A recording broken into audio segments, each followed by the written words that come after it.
그래서 11절 말씀입니다. 다 같이 우리 읽겠습니다. 시작.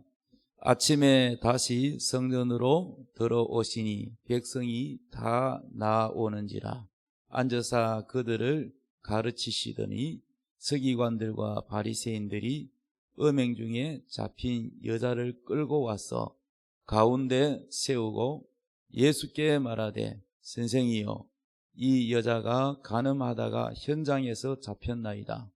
모세는 율법에 이러한 여자를 돌로 치라 명하였거니와 선생은 어떻게 말하겠나이까? 그들이 이렇게 말하면 고발할 조건을 얻고자 하여 예수를 시험함이르라.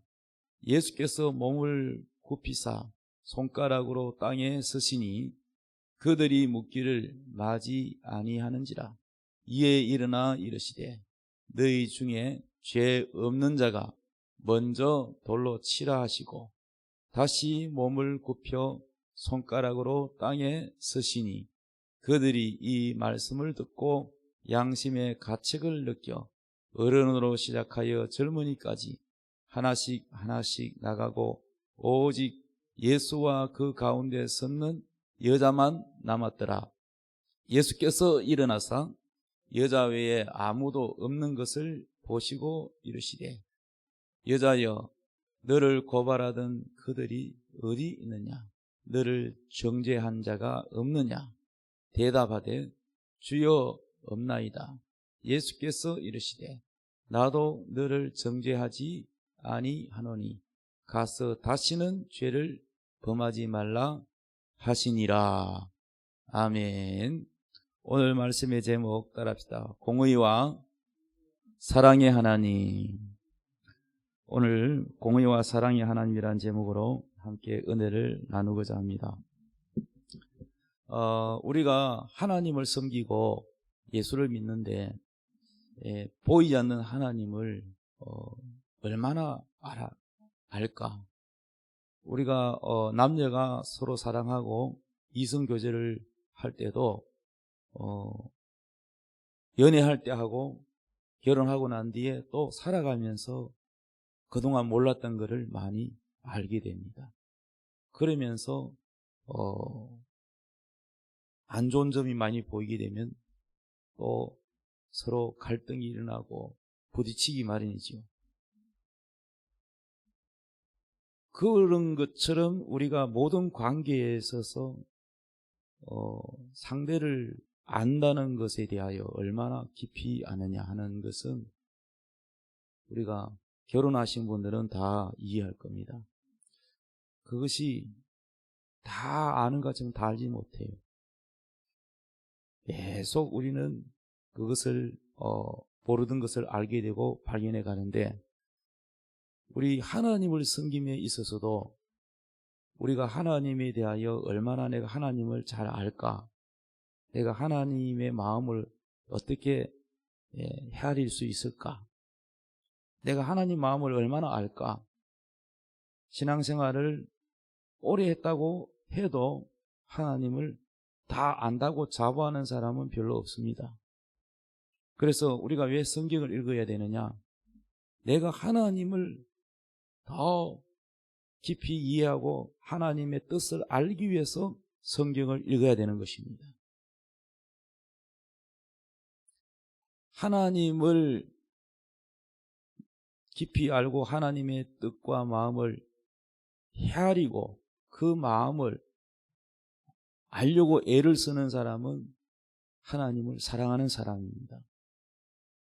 그런 하나님에 관심이 없는 분들은 그냥 사람 따라 교회 왔다가 그 사람이 사라지면 자기도 교회를 안 나옵니다. 하나님에 대한 관심은 없고 다른 데 관심이 있는 거죠. 그러니까 신앙이라는 것은 하나님을 1대1로 개인이 하나님을 만났느냐 못 만났느냐 중요합니다. 하나님을 만났느냐 못 만났느냐. 우리 하나님의 마음을 깊이 알고 이해하고 그 하나님의 마음을 많이 아는 사람일수록 그 하나님 뜻에 순종하고 하나님이 기뻐하는 행동을 하게 될 줄로 믿습니다. 보이지 않는 그 하나님을 섬겼던 이스라엘 백성들, 하나님은 하나님 자기 백성들을 사랑하셔서 하나님 말씀에 불순종할 때마다 징계하셨습니다. 아버지가 자식을 사랑하면 무조건 좋은 것만, 맛있는 음식만 주는 게 사랑이 아니라 죄를 짓고 잘못 나갈 때 바른 길로 가라고 벌을 주거나 회초리를 때리는 것도 사랑입니다. 그런 것처럼 하나님도 그렇습니다. 그런데 하나님께서 하나님 백성이 도무지 하나님 마음을 헤아리지 못하고 하나님 뜻에 순종하지 아니하고 하나님 속만 속이고 자꾸 딴 길로 가니까 하나님이 보낸 시대마다 선지자가 있었어요. 하나님 말씀을 대변하는 사람.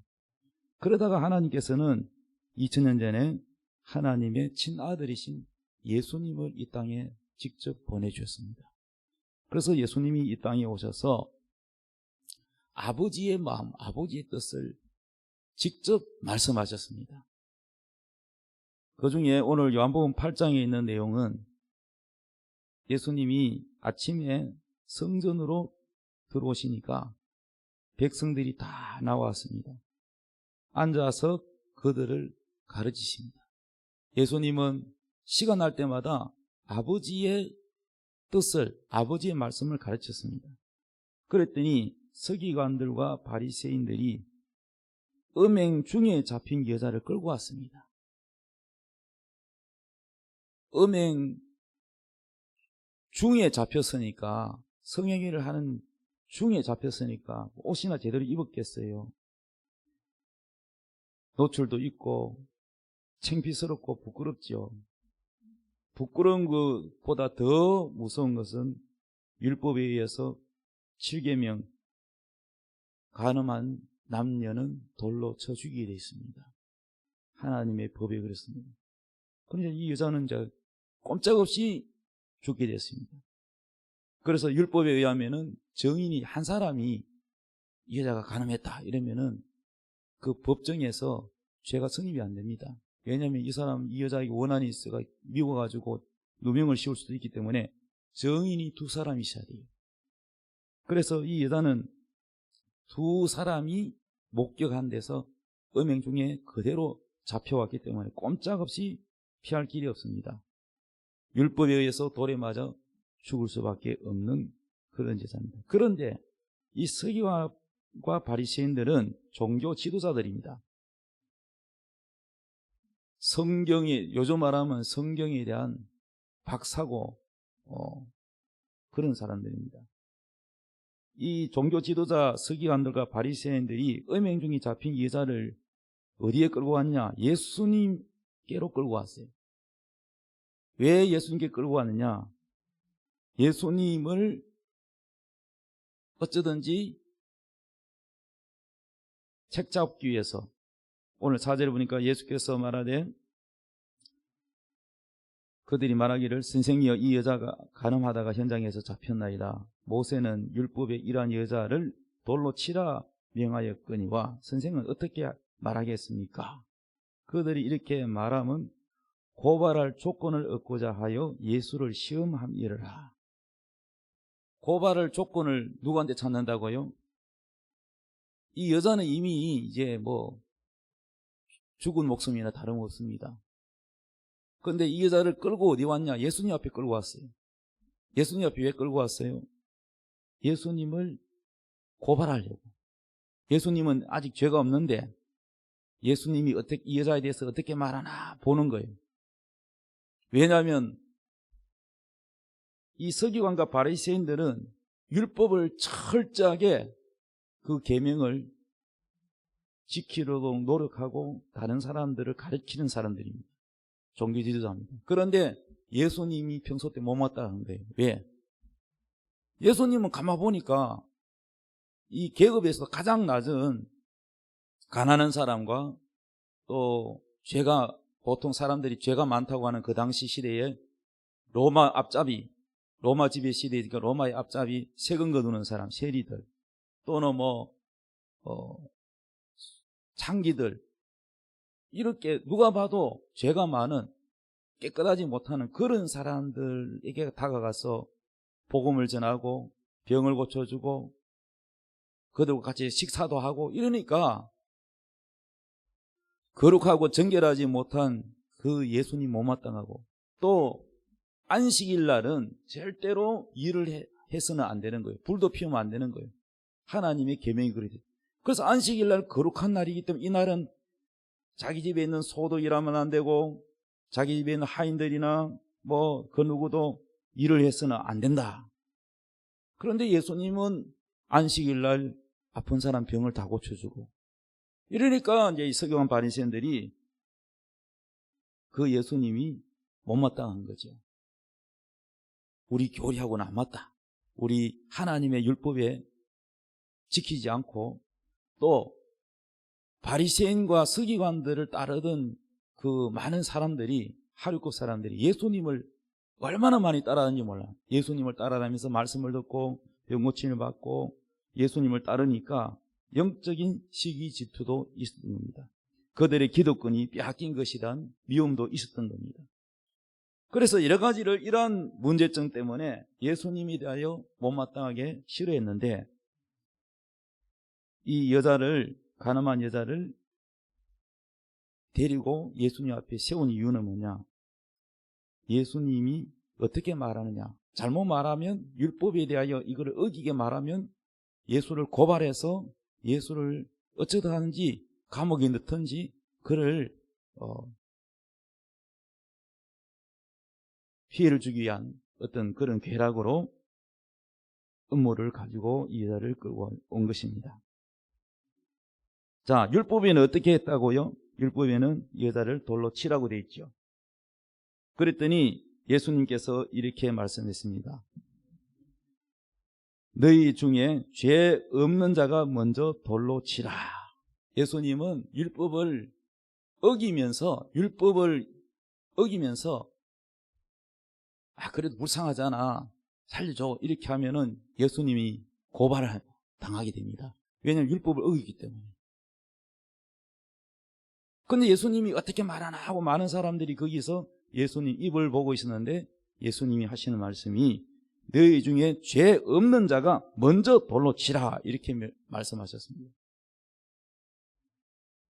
율법은 하나님의 공의라고 할 수 있습니다. 공의. 따라합니다. 율법은 하나님의 공의. 공의라는 건 뭡니까? 우리가 세상에, 나라에도 헌법이 있잖아요. 이 헌법이 부자라고 봐주고 권력 있다고 봐주고 가난한 사람에게는 또 안 봐주고 이렇게 하면은 그 법이 공정하지 않잖아요. 그래서 이 법정에 가면은 이 저울 그림이 있습니다. 저울이 속이지 않고 공정하게 정확하게 잣대를 대는 것을 법이라고 해요. 그럼 하나님의 법이 뭐냐 하면은 하나님의 공의가 율법입니다. 그래서 구약성경 읽어보면은 하나님이 이렇게 말씀하십니다. 재판하는 판사에게 너는 가난한 자라고 동정심을 발휘해서도 안 되고, 부자라고 저 사람한테 좀 유리하게 판결을 하면 돈을 좀 많이 주겠지, 이렇게 해서도 안 된다는 거예요. 그러니까 가난한 자든 부자든 이 법 앞에는 공정해야 된다는 거예요. 그게 조금이라도 인간의 어떤 동정심이나 그런 것이 들어가서는 안 된다는 거예요. 그런 것이 들어가면 내 친척이다 그러면은 여러분 좀 봐주고, 내가 좀 미워하고 싫어하는 사람이 법정에 있었다 그러면 그 사람에게는 그에 대한 정확한 벌보다도 더 얹어서 준 벌을 내린다면 그건 어떻게 되겠어요? 그건 공정한 게 아니죠. 그래서 여러분이 아셔야 될 것은 하나님은 어떤 분이냐.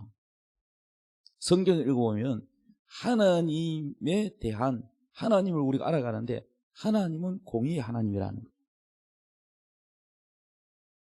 근데 어떤 분은요, 사랑의 하나님은 아는데 공의의 하나님 모르는 분이 있어요. 또 어떤 분은 공의의 하나님은 뭐든지 이거 틀리면 안 되고 정확해야 되고 이 율법을 지켜야 되고 서기관 바리새인처럼 율법 하면서 원칙을 따지는데 사랑의 하나님을 잘 몰라. 사랑과 긍휼을 베푸는 게 부족해. 그 사람은 하나님을 섬기는데 율법적이고 공의적인 부분은 있지 긍휼과 사랑이 없는 거예요. 그래서 여러분 이 두 가지를 잘 이해를 해야 돼요. 공의와 사랑을 잘 이해하고 하나님을 섬겨야 여러분에게서 하나님의 기뻐하는 공의와 사랑의 행위를 할 수 있는 겁니다. 그래서 우리 예수님은 아버지의 뜻을 정확하게 전달하기 위해서 이 땅에 사람으로 이 땅에 직접 오셔서 아버지의 뜻을 가르치는 거예요. 지금까지는 예수님이 오시기 전에는 수많은 하나님의 사람, 선지자를 보내가지고 하나님의 뜻을 전했는데 하나님이 하다가 답답해서 하나님이 친아들을 사람으로 이 땅에 보내셔가지고 말씀하시는 거예요. 특히 요한복음은 하나님 아버지의 마음을 잘 나타내주고 있습니다. 그래서 이 율법 서기관과 바리새인들, 이 율법을 철저하게 지키는 이들이 율법만 강조하고 원칙, 이 율법의 원칙은 아주 강조를 하고 하나님을 섬기지만 사랑과 긍휼은 메마른 그런 사람들이 법을 어긴 그 가늠한 여자를 끌고 와서 예수님 앞에 두어서 예수님을 책잡고자, 예수님을 고발할 조건을 얻고자 데리고 온 겁니다. 그런데 예수님께서는 율법을 어기면서 여자를 그래도 불쌍히 놔줘라 이렇게 하지 않습니다. 그렇게 하면 율법이 어긋나는 겁니다. 그래서 예수님께서 이렇게 말씀하십니다. 율법의 법대로 이 여자는 돌에 맞아 죽어야 된다. 법을 어겼으니까 이 여자는 간음죄로 죽어야 된다. 그런데 돌로 치되 먼저 너희들 중에 죄가 없는 자가 이 여자에게 돌을 던져라. 그랬더니 그리고는 다시 예수님이 앉아가지고 땅에다가 손가락으로 땅에 글을 썼다고 했습니다. 그런데 성경에는 뭐라고 썼는지 내용은 없어요. 많은 신학자들이 이것을 가지고 연구를 하고 논쟁을 하는데 어떤 신학자들은 10계명을 썼을 것이다. 제1계명부터 10계명까지 그런 추측도 있습니다. 그랬더니 그들이 이 말씀을 듣고 양심의 가책을 느껴서 어른들로 시작하여 젊은이까지 다 돌을 들고 치려고 있다가 양심이 갇히게 되니까 돌을 슬그머니 놓고 한 사람 한 사람 거기에서 떠나갔어요. 다 떠나가고 누구만 남았어요? 예수님과 여자만 남았어요. 그래서 예수님께서 여자와 예수님이 아무것도 없는 것을 보시고 이러시기를 여자여 너를 고발하던 그들이 어디 있느냐? 너를 정죄한 자가 없느냐? 이래 물었어요. 여러분 율법은요, 여러분이 신앙생활 하면서 죄를 지으면은 율법은 봐주는 게 없어요. 율법은 공의거든요. 법이라는 거는 봐주는 게 없어요. 원래 율법은 무조건 뭡니까? 원칙이에요. 그래서 여러분이 죄를 지으면은 그 율법이 여러분을 정죄합니다. 이 서기관 바리새인들은 뭘 가지고 이 여자를 정죄하려고 그랬어요? 율법을 가지고. 너희들 고발한 자가 없느냐? 그랬더니 여자가 대답하기를 주여 없나이다. 예수께서 이르시되 나도 너를 정죄하지 아니하노니 가서 다시는 죄를 범하지 말라 이래 하셨어요. 자, 돌을 던질 수 있는 자격은 죄 없는 자가 뭐요? 돌을 던질 수 있는 자격입니다. 그럼 죄 없는 분은 거기 남아있는 분 누구밖에 없어요? 예수님만 돌을 던질 수 있는 자격이 있어요. 그러나 예수님이 이 땅에 오실 때 우리를 율법을 가지고 정죄하게 하여 오셨습니까? 용서하게 하여 오셨습니까? 우리 예수님은 정죄하기 위해서 온 게 아니고 죄인들을 구원하기 위하여 오신 분입니다. 우리 예수님의 목적은 죄인을 구원하러 오셨기 때문에 이 가늠하다가 잡혀온 이 죽어야 될 이 여자의 죄도 예수님은 피 흘려 대신 지기 위해서 오셨다는 거예요. 그렇기 때문에 예수님은 이 여자를 정죄하러 목적이 아니라 이 여자의 죄까지도 구원하러 오고, 그래서 예수님께서 여자야 너를 정죄한 자들이 어디 있냐? 없습니다. 나도 너를 정죄하지 않겠다. 다시는 죄를 짓지 말거라. 자, 여기서 여러분 예수님의 모습에서 뭐가 나타났냐? 하나님의 모습. 하나님은 공의와 사랑입니다. 그렇다고 여자가 법을 어긴 것을 그 법에 대하여 하나님은 뭐 괜찮다고 그렇게 말하지 않습니다. 법은 절대로 지켜야 됩니다. 그러나 뭡니까? 예수님은 용서해 주셨다는 겁니다. 그래서 우리가 죄는 우리가 지었지만 우리가 죄 안 지은 사람이 누가 있겠습니까? 어떤 사람은 니는 큰 죄를 지었고 나는 작은 죄를 했다 이래가지고 그러는데, 여러분 큰 바위를 바다에 떨어뜨리면은 깔아앉아요, 안 깔아앉아요? 깔아앉습니까? 그럼 모래를 바다에 떨어뜨리면은 둥둥 떱니까? 다 깔아앉지요.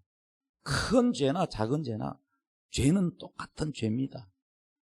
그래서 어떤 사람은 자기는 작은 죄 짓고 남들보다 의로운 줄 아는데 다 하나님 보실 때는 도토리 키재기지 똑같은 죄인이라는 거예요. 다 같은 죄인이라는 거예요. 이 서기관 바리새인들처럼 오늘날 우리 교인들 중에도 평소 때 자기가 주일 성수하고 기도 생활하고 뭐하고 잘 지키니까 그렇게 안 하는 사람들을, 신앙생활 잘 못하는 사람을 쉽게 정죄하는 버릇이 있는 사람이 있습니다. 쉽게 비판하는 사람. 여기서는 돌로 던지려고 했지만은 오늘날에는 뭘로 던지느냐? 비판이라는 돌로 던지는 거예요. 오늘날 시대가 인터넷 시대에 사람이 뭔가가 잘못한 게 있으면은 막 사람들이 벌떼같이 댓글을 달고 비판하고 심지어는 전화를 해서 막 스트레스 받아서 자살하는 사람도 있어요. 긍휼히 여기고 불쌍히 여기는 마음보다는 사람들이 전부 보면은 그것을 댓글이라는 말 또는 비판이라는 돌, 이거를 할 때는 다 사람은 무슨 마음으로 하냐면은 의로운, 나는 의롭다. 너는 잘못했고 너는 못된 사람이고 나는 의로운 사람으로 정의로 내가 너를 심판한다. 그 남을 비판을 많이 하는 사람은 자기한테 뭐가 있냐면 정의라는 이 명분을 가지고 합니다. 이 서기관과 바리새인들이 뭘 가지고 합니까? 율법이라는 정의를 가지고 여자는 죽여야 된다, 이렇게 정죄를 하는 거죠. 오늘날에도 우리는 서기관과 바리새인들처럼 쉽게 정죄를 한다면 이것은 하나님의 뜻이 아닙니다. 하나님은, 우리 예수님은 이 여자가 죄를 진 것은 인정하지만은 그러나 정죄하지 않습니다. 왜냐? 예수님은 정죄를 할 수 있는 자격이 있어요. 예수님은 죄가 없습니다. 그러나 우리는 모두가 크고 작은 죄가 다 있어요. 이 여자는 간음했지만은 돌 던지려고 하는 사람 중에는 십계명 중에 거짓말하지 말라는 죄도 있고, 부모를 공경 안 하는데 부모 공경 안 한 죄도 있을 거고, 미워하는 자는 살인한 자래, 그런데 미워한 자도 있을 것이고, 그러니까 결국은 죄인이 죄인을 서로 돌 던지는 격이 되는 거예요. 우리 사람은 다 누구나 거기서 거기에요. 그런데 우리는 서로 돌을 던지는 그러한 모습을 하나님이 보고 계십니다. 그래서 오늘날 우리가 하나님을 섬기는 데 있어서 하나님이 원하는 제사, 하나님 기뻐하는 제사는 우리가 삶의 제사, 이 삶의 제사가 뭐냐? 하나님 기뻐하시고 원하는 뜻이 무엇인지 분별하고, 너는 이 시대를 본받지 말고 아버지 뜻이 무엇인지 분별하여 그 뜻을 행하라. 이것이 삶의 제사라 그랬어요. 그 삶의 제사가 뭐냐? 바로 서로 사랑하라는 겁니다. 그 사랑은 바로 서로 정죄하지 않고 비판하지 아니하고, 그리고 용납하고 기다려주고 인내하고, 그렇게 하는 것이 하나님의 뜻이라는 거예요.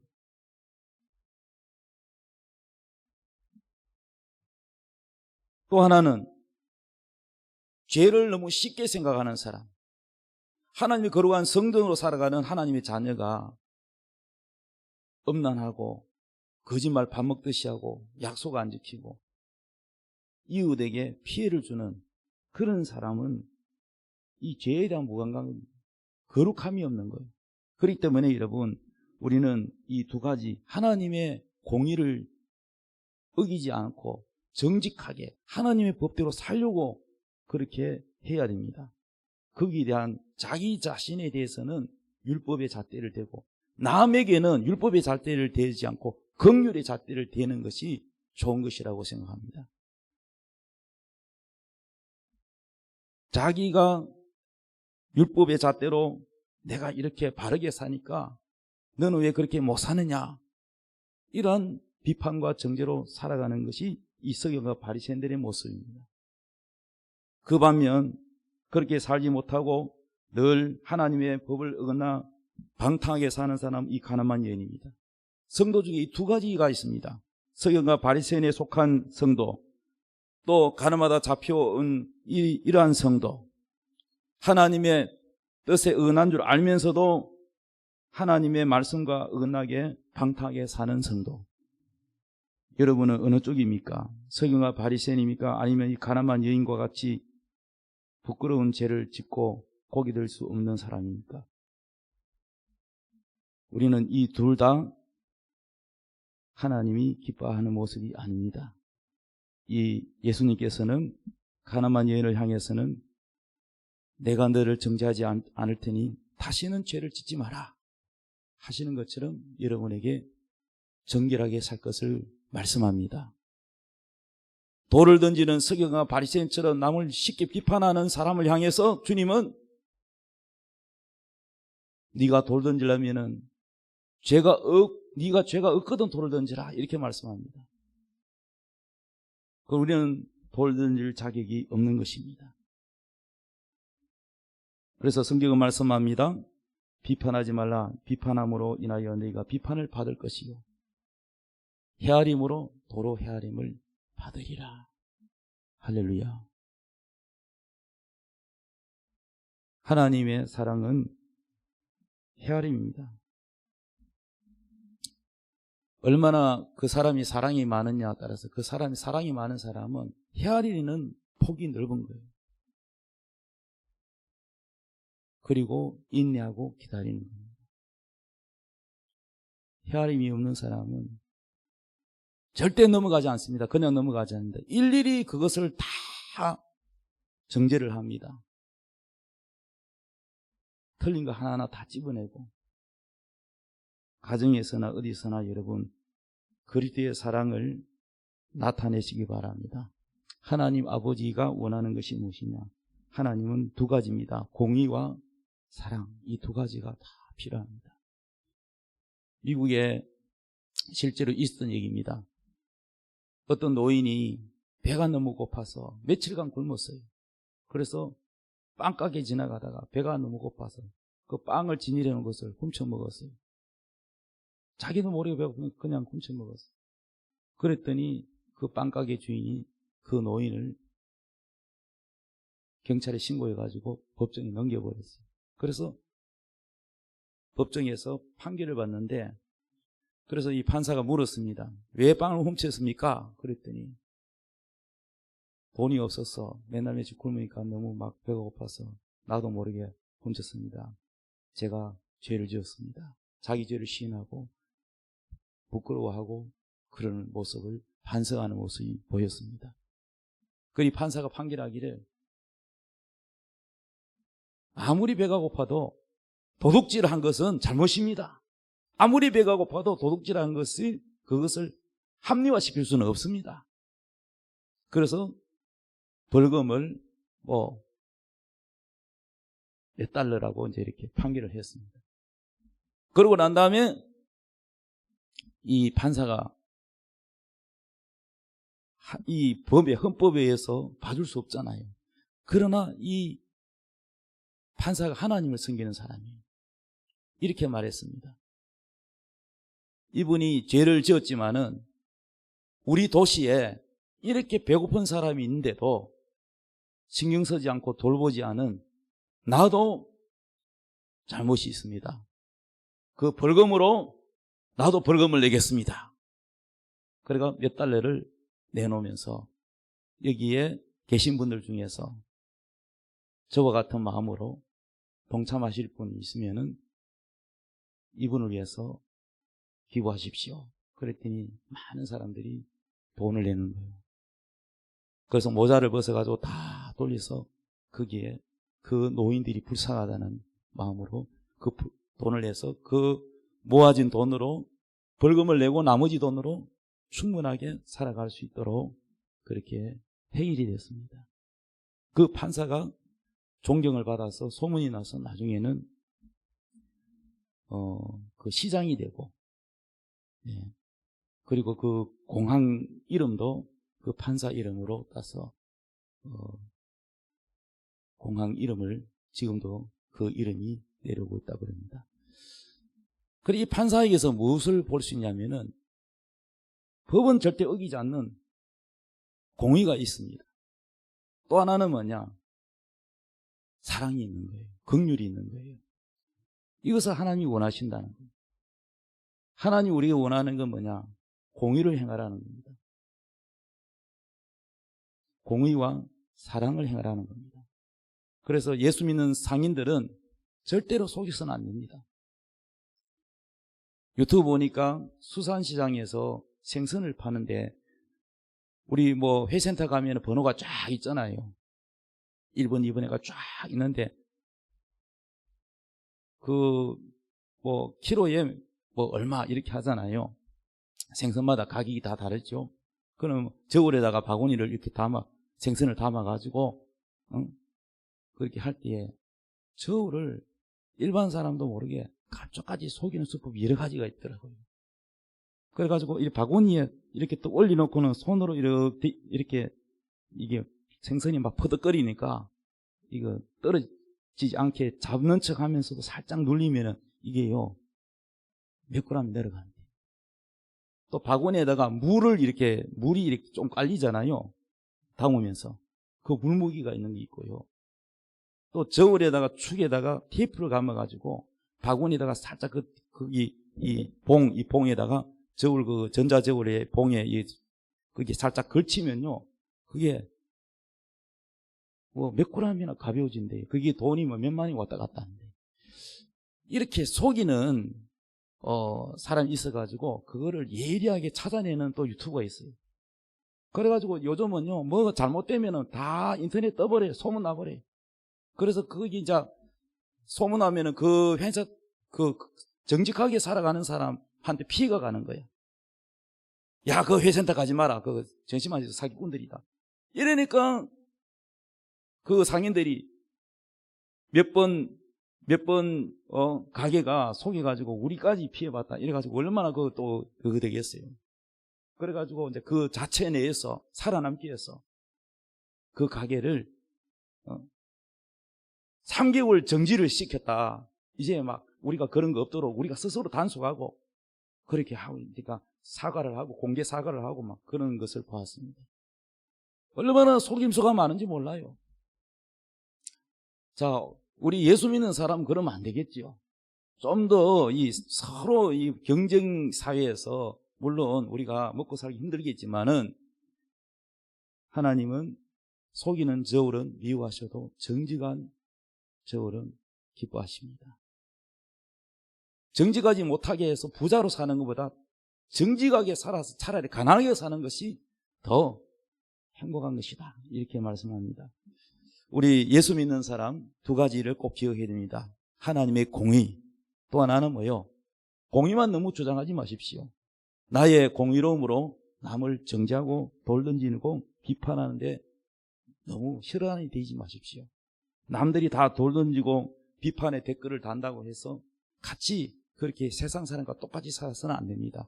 우리 예수 믿는 사람은 긍휼과 공의 이 두 가지를 잘 생각해서 이 판사처럼 그렇게 하나님을 섬겨야 하나님이 기뻐하십니다.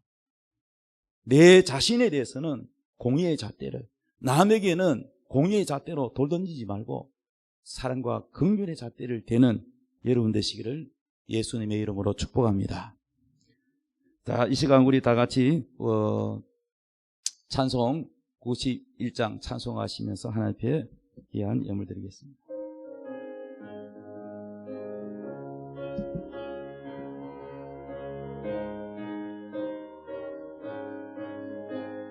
슬픈 마음 있는 사람 예수 이름 믿으면 영원토록 변함없는 기쁜 마음 얻으리.